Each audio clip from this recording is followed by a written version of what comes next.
Polres Aceh Utara bangun satu unit musola sebagai sarana ibadah yang layak untuk masyarakat terpencil dan terisolir.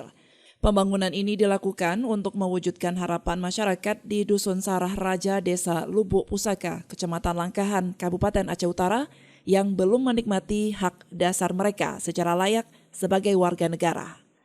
Sarah Raja adalah sebuah dusun di Kampung Lubuk Pusaka di Kecamatan Langkahan, Kabupaten Aceh Utara, yang termasuk kategori dusun terluas dan terisolir dengan jumlah penduduk sebanyak 120 jiwa dari 36 kepala keluarga.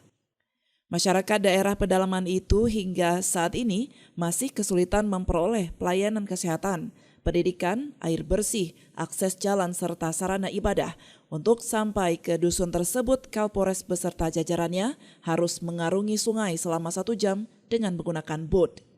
Kapolres Aceh Utara AKBP Deden Heksaputra mengatakan pembangunan musola ini untuk memudahkan warga Sarah Raja melaksanakan sholat Jumat dan sholat berjamaah tanpa harus menyeberang ke desa Lubuk Pusaka. Baik, alhamdulillah pada hari ini, hari Jumat, hari yang berkah, kami dari jajaran Polres Aceh Utara bersama Forkopimda, kita telah melakukan kegiatan untuk peletakan batu pertama pembangunan musola ataupun masjid, yang dimana di Dusun Sarah Raja ini merupakan suatu dusun yang terisolir, yang sulit dijangkau baik dari transportasi darat maupun air.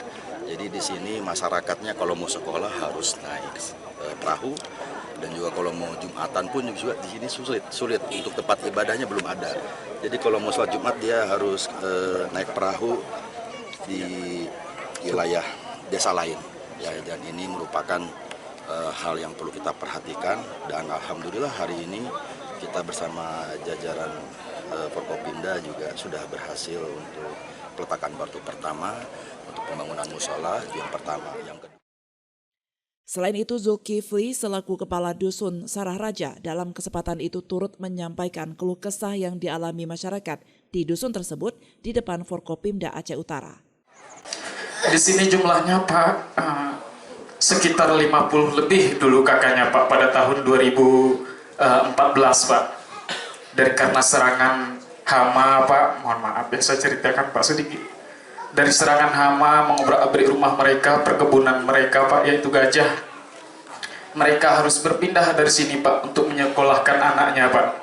Ketika mereka pindah dari sini, kebun mereka dileburkan oleh kawanan gajah. Sebenarnya kami sudah dari tahun 2022 kami sudah di sini Pak.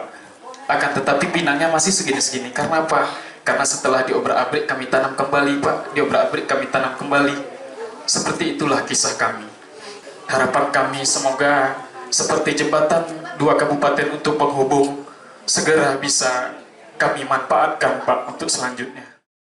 Dari Aceh Utara, Saiful Bahri melaporkan untuk Puja TV Aceh.